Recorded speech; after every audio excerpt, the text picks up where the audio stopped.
Hello, hi, namaste, good evening, Jai Jagannath. Welcome back to my channel. You're watching The Creator One. ଚାଲନ୍ତୁ ଜାଣିବେ ରଜରେ ମୁଁ କ'ଣ କଲି ଆଉ ରଜ ମୋର କେମିତି କଟିଲା। ପହିଲି ରଜ ପୂର୍ବ ଦିନ ଇଭିନିଂରେ ଆସିକି ମୁଁ କଟକରୁ ଘରେ ପହଞ୍ଚିଲି। ବାବା ଯାଇଥିଲେ ମୋତେ ଆଣିବା ପାଇଁ। ମୁଁ ବସ୍ରେ ଆସିପାରେନି, ସେଥିପାଇଁ ବାବା ସ୍କୁଟି ନେଇକି ଯାଇଥିଲେ ଆଣିବା ପାଇଁ। ଆସିକି ଘରେ ପହଞ୍ଚିଗଲି। ତାପରେ ଆମର ଘରର ଜାନ୍ ମୋ ବାଇଆ ତା ସହିତ ଯାଇକି ଟିକେ ଲାଗିଲେ। ସେ ଫୋନ୍ ଦେଖୁଥିଲା, ମୋ କଥା ଶୁଣିଲାନି ବି, ତାକୁ ଟିକେ ଗେଲ କରିଥିଲି। ପହିଲି ରଜ ଦିନ ଭୋରୁ ଉଠି ଗାଧେଇ ପାଧେଇ ସକାଳୁ ସବୁ କାମ ସାରିକି ଅଳତା ଲଗେଇଦେଲି। ଅଳତା ଲଗେଇ ଦେଇକି ପାଦରେ ଟିକେ ଡିଜାଇନ୍ କରିଦେଲି। ଡିଜାଇନ୍ କରିକି ଅଳତା ଲଗେଇଦେଲି। ତାପରେ ମେହେନ୍ଦି କରିନଥିଲି ହାତରେ, ଯେହେତୁ ରାତିରେ ମୁଁ ଆସିଥିଲି ନା ସନ୍ଧ୍ୟାବେଳେ, ସେଥିପାଇଁ ମେହେନ୍ଦି କରିନଥିଲି। ସେ ସକାଳେ ମେହେନ୍ଦି କଲି। ମେହେନ୍ଦି କରିସାରିଲା ପରେ ଡ୍ରେସ୍ ଚେଞ୍ଜ କରିକି ମାମା ପାଖରେ କିଛି ସମୟ ବିତେଇଲି। ବାହାରେ ରହୁଛି ନା, ସେଥିପାଇଁ ଫ୍ୟାମିଲି ସହିତ ଟାଇମ୍ ସ୍ପେଣ୍ଡ କରିବା ପାଇଁ ବହୁତ କମ୍ ଟାଇମ୍ ମିଳୁଛି। ଆଉ ତାପରେ ଦେଖନ୍ତୁ ଆମ ବାଳଙ୍କର ମସ୍ତି ଷ୍ଟାର୍ଟ ହେଇଯାଇଛି ଏଠି। ହେଇ ଦେଖାଯାଉଛି ଦେଖାଯାଉଛି।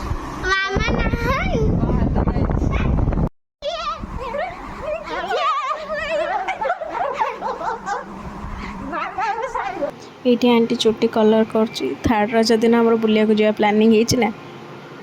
ଫାଷ୍ଟ ଦୁଇଟା ରଜରେ ଆଣ୍ଟିର ଦେହ ଖରାପ ହେଇଗଲା, ସେଥିପାଇଁ ସିଏ ଆଉ ମୋର ବ୍ଲାଉଜ୍ ତିଆରି କରିପାରିଲାନି। ଆଉ ଆଜି ରାତି 3ଟାରୁ ଉଠିକି ସେ ବ୍ଲାଉଜ୍ ତିଆରି କରୁଛି ମୋର। ଆଉ ଏବେ ଆମେ ବାହାରିଲୁ ବୁଲିବାକୁ ଯିବା ପାଇଁ। ଗେସ୍ କରନ୍ତୁ କେଉଁଠିକି ଯାଇଥିବୁ? ମାମୁଁ ଘର ଆଉ ଆମର ମିଶିକି ଆମେ ସମସ୍ତେ ଯାଉଥିଲୁ। ଆଉ ଆମେ ଦୁଇ ଭଉଣୀ ସ୍କୁଟିରେ ଯାଉଥିଲୁ ବାବାଙ୍କ ସହିତ। ବାନ୍ତି ପାଟି ନା, ସେଥିଲାଗି। ଆଉ ଏବେ ଆପଣ ଜାଣିପାରୁଥିବେ ଆମେମାନେ କେଉଁଠିକି ଯାଉଛୁ। ଠିକ୍, କୋଣାର୍କ। କିନ୍ତୁ ମନ୍ଦିର ନୁହେଁ, ସି ବିଚ୍ ଆଡ଼କୁ ଆମେ ଯାଉଥିଲୁ। ବାଟରେ ଗଲାବେଳକୁ ଏଇଠି କୋଣାର୍କ ମନ୍ଦିର ବି ଦେଖା ହେଉଥିଲା ଟିକେ ଟିକେ। ଏବେ ଗଛ ଗୁଡ଼ା ବଡ଼ ହେଇଯାଇଛି, ସେଥିପାଇଁ ଦେଖାଯାଉନି, କିନ୍ତୁ ଆଗରୁ ବହୁତ ଭଲସେ ଭିଜିବଲ୍ ହୁଏ। ଫାଇନାଲି ଆମେ କୋଣାର୍କ ସି ବିଚ୍ ପାଖରେ, ମାନେ ଚନ୍ଦ୍ରଭାଗା ପାଖରେ ପହଞ୍ଚିଗଲୁ। ଆଉ କିଛି ବାଟ ଦୂର।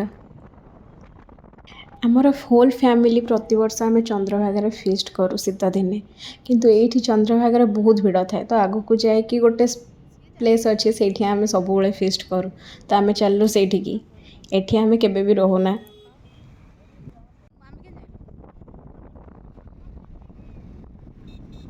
ଏବେ ଆମେ ଚାଲିଲୁ ଆମ ଡେଷ୍ଟିନେସନ୍କୁ। କିଛି ସମୟ ଲାଗିବ, ତାପରେ ପହଞ୍ଚିଯିବୁ। ବହୁତ ଦିନ ପରେ ସମୁଦ୍ର କୂଳକୁ ଯିବା ପାଇଁ ମିଳିଲା। 1 ଇୟର୍ ପରେ ହେଇଗଲାଣି ବୋଧେ ସମୁଦ୍ର କୂଳକୁ ଯିବା। ଅଟୋ ବାଇକ୍ରେ ଆମେ ଆସିଥିଲୁ ମିଶିକି, ଆଗ ପଛ ହେଇକି ଯାଇକି ପହଞ୍ଚିଲୁ। ଏଇଠି ପଳେଇ ଆସିଲେ ସମସ୍ତେ।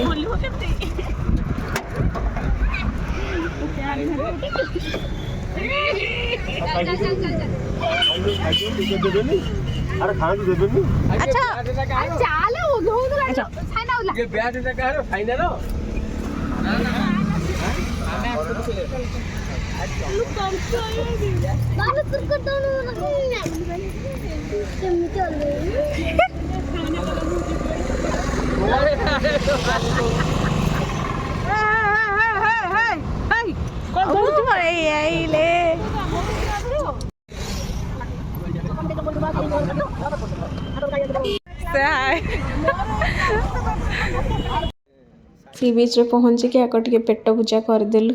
ଟାଇମ୍ ଆଉ କିଏ ୱେଷ୍ଟ କରିବ ନ ଗାଧେଇକି, ସେଥିପାଇଁ ଆଗ ଜଲ୍ଦି ଜଲ୍ଦି ଟିକେ ଖାଇଦେଲୁ। ତାପରେ ଯିବା ନା ସମୁଦ୍ରରେ ବୁଡ଼ ପକାଇବା ପାଇଁ।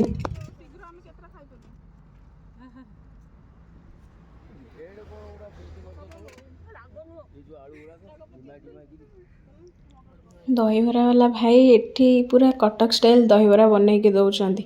ଆଉ ବାବା ଏଠି ଠିଆ ହେଇଛନ୍ତି। ଆମେ ଖାଇସାରିଲା ପରେ ତାଙ୍କୁ ପେମେଣ୍ଟ କରିବେ। ମୁଁ ବି ଗୁଣ୍ଡୁ ସହିତ ଦହିବରା ଟିକେ ଖାଇଦେଲି, ଆଉ ଦହି ପାଣି ପିଇଦେଲି। ତାପରେ ରେଡ଼ି। ଇଏ ଆମ ବାବୁ, ତାକୁ ବହୁତ ଲାଜ। ତାର ସୁଟ୍ କରୁଥିଲି ବୋଲି ଚିଡ଼ିକି ପଳେଇଲା।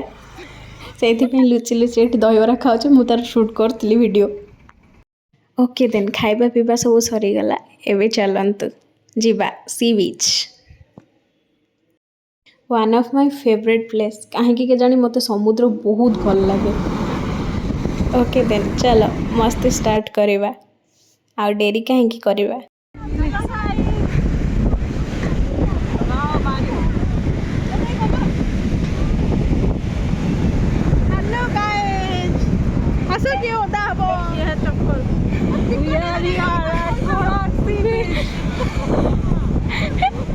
ଚନ୍ଦ୍ରଭାଗାରେ ଗ୍ରାଣ୍ଡ ଏଣ୍ଟ୍ରି ଆମ ଫ୍ୟାମିଲିର।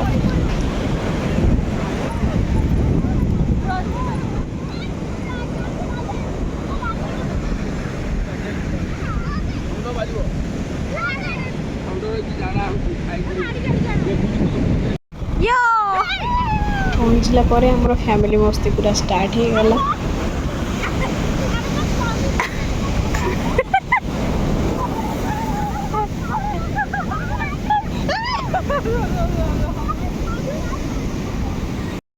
ଏଇଠି ଆମ ଗୁଣ୍ଡୁ ତାର ଟ୍ରେଣ୍ଡିଂ ରିଲ୍ସ ଉପରେ ଟିକେ କାମ ଷ୍ଟାର୍ଟ କରୁଛି। ଏଇଠି ଆମର କ୍ରିକେଟ ଖେଳ ଚାଲିଛି। ବାବୁ ଆମର ଗୋଟେ ଛକା ମାରିଲା ଯେ ବଲ୍ ହଜିଗଲା, ଆଉ ପାଉନାହାନ୍ତି ଖୋଜି ଖୋଜିକା। ତାପରେ ବୋଧେ ଏଠି ବ୍ଲିଙ୍କେଟରେ ଖୋଜା ଚାଲିଛି 10 ମିନିଟରେ ଆଣିକି ଦବ ବୋଲି ବଲ୍। 3 ଘଣ୍ଟା ପରେ ବୋଧେ ହବ ଆମେ ସମୁଦ୍ରରେ ବୁଡ଼ିଛୁ। ବହୁତ ସମୟ ନେଇଛୁ, ବହୁତ ସମୟ। ତାପରେ ମଝିରେ ଟିକେ ଖାଇବା ପାଇଁ ବ୍ରେକ୍ ନେଇଥିଲୁ। ଘରୁ ଆମର ରୋଷେଇ ହେଇକି ଆସିଥିଲା, ଖାଇବା ପାଇଁ ଆମେ ବ୍ରେକ୍ ନେଇଥିଲୁ। ଏଠି ଆଣିଥିଲେ ଟାଇମ୍ ୱେଷ୍ଟ ହେଇଥାନ୍ତା, ରୋଷେଇ କରିଥିଲେ ବହୁତ ଟାଇମ୍ ୱେଷ୍ଟ ହେଇଥାନ୍ତା, ସମୁଦ୍ରରେ ବୁଡ଼ି ପାରିନଥାନ୍ତୁ। ସେଥିପାଇଁ ଘରୁ ରୋଷେଇ କରିକି ନେଇ ଆସିଥିଲୁ। 12ଟା 12:30ରେ ଘରୁ ବାହାରିଲୁ ନା, ତ ସକାଳେ ରୋଷେଇ କରିକି ଘରୁ ପଳେଇ ଆସିଥିଲୁ। ଏଠି ମସ୍ତ ଏନ୍ଜୟ କଲୁ ବିଚ୍ରେ। ଶିବଲିଙ୍ଗ କରୁଛ ସେଇପଟେ ଏମିତି କର।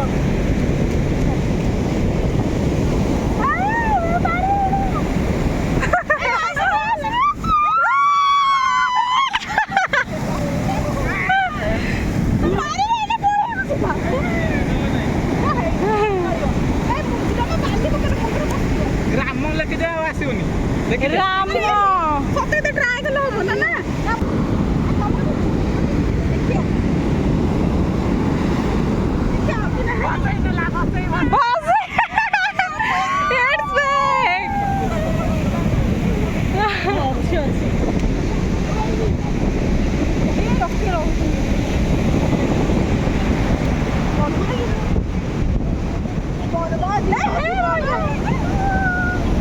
ଏଠି ଆମେ ଖାଇ ଦେଇକି ପୁଣି ଚାଲିଲୁ ସମୁଦ୍ରକୁ।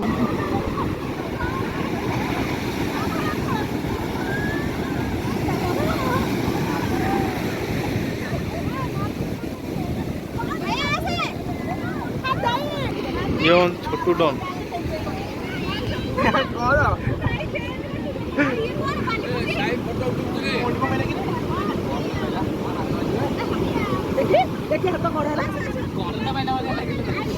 अरे माछ दियो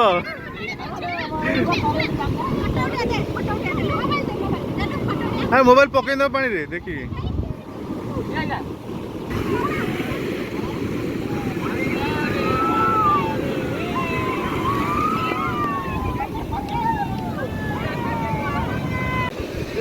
ପୂର୍ବ ବର୍ଷ ଆସିଥିଲୁ, ପୁଅ ଆମର ଡରୁ ନଥିଲା ପାଣିକୁ, କିନ୍ତୁ ଏ ବର୍ଷ ଡରୁଛି।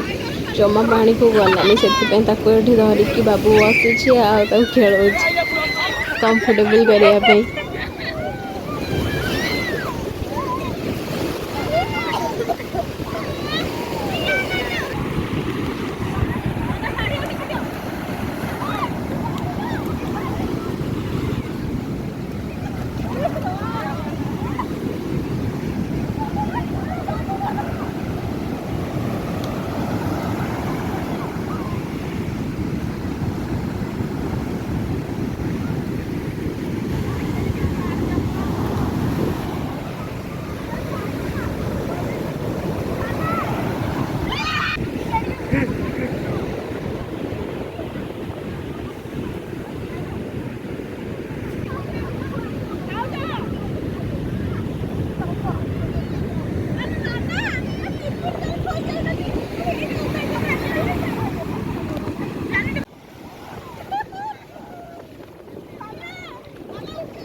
ଏଇଠି କାହ୍ନା ବିଶୁ ପୁରା ଭାଉଜକୁ ବୁଡ଼େଇବାରେ ବ୍ୟସ୍ତ ସମୁଦ୍ରରେ।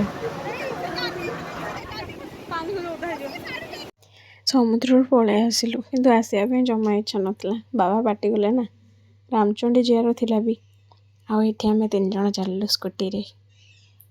ସନ୍ଧ୍ୟା ହେଇ ଆସୁଥିଲା, ସେଥିପାଇଁ ଯଦି ଏବେ ନ ଯାଇଥାନ୍ତୁ ତାହେଲେ ରାମଚଣ୍ଡୀ ଦର୍ଶନ କରିପାରିନଥାନ୍ତୁ।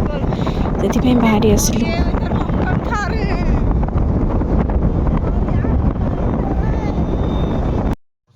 ଫାଇନାଲି ଏବେ ଆମେ ପହଞ୍ଚିଗଲୁ ରାମଚଣ୍ଡୀଙ୍କ ପୀଠରେ। ଚାଲନ୍ତୁ ଯିବା ଭିତରକୁ ଦେଖିବା। ଆପଣମାନେ ତ କୋଣାର୍କ, ରାମଚଣ୍ଡୀ, ଚନ୍ଦ୍ରଭାଗା ସବୁ ବୁଲିଥିବେ। ଏଠି ବହୁତ ଭଲ ଭଲ ପ୍ଲେସ୍ ଅଛି। ଆଉ ରାମଚଣ୍ଡୀ ପାଖରେ ତ ଆସନ୍ତି ଲୋକ ଫଟୋସୁଟ୍, ପ୍ରି ୱେଡ଼ିଂ ଫଟୋସୁଟ୍ କରିବା ପାଇଁ। ଆଉ ବୋଟିଂ ବି ସୁବିଧା ଅଛି। ବାହାରୁ କେତେ ଲୋକ ଆସୁଛନ୍ତି ବୁଲିବା ପାଇଁ। ଯେହେତୁ ଘର ପାଖ ଆଉ ମୁଁ ବାହାରେ ବି ରହୁଛି, ଏତେଟା ଆସିବା ପାଇଁ ବି ମିଳେନି ମୋତେ। ଯାହା ହଉ ଆସିଛି ଏବେ, ଭଲସେ ବୁଲିଦିଏ। ବହୁତ ସୁନ୍ଦର ସୁନ୍ଦର ଜିନିଷ ଅଛି ଏଠି। ରେଟ୍ ଠିକ୍ ଠାକ୍ ଥାଏ, ବେଶୀ ଅଧିକ କି କମ୍ ନଥାଏ, ଆଭରେଜ୍। କିନ୍ତୁ ସୁନ୍ଦର ଜିନିଷ ଥାଏ ଏଠି।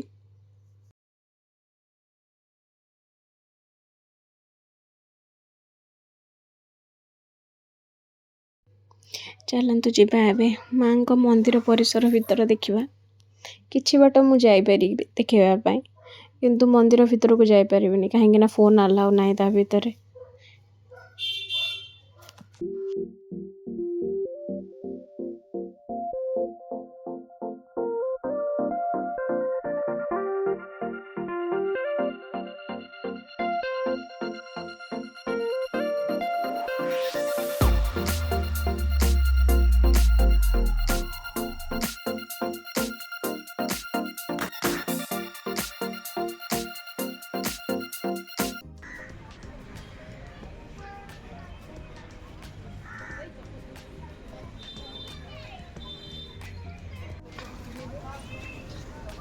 ବହୁତ ସୁନ୍ଦର ପ୍ଲେସ୍ ଏଇଟା।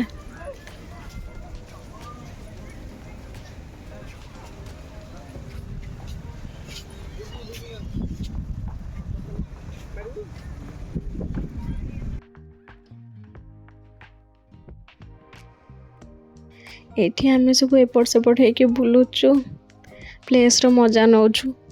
ତାପରେ କାହ୍ନୁ ଆମର ଏଇଠି ସାଇନା ଆଉ ପୁଅକୁ ଧରିକି ତଳକୁ ଯାଉଛି ବୋଟ୍ ଦେଖିବା ପାଇଁ। ପୁଅ ଆମର କାନ୍ଦୁଛି ନଦୀରେ ଗାଧେଇବ ବୋଲି, ସମୁଦ୍ରରେ କିନ୍ତୁ ଡରୁଥିଲା। ଏଇଠି ଆମ ବୁଲିବା ସରିଲା। ଫ୍ୟାମିଲି ସ୍ନାପ୍ ଗୋଟେ ନେଇଗଲୁ। ତାପରେ bye bye Konark, bye bye Ramchandi. Thank you for watching. Subscribe for more.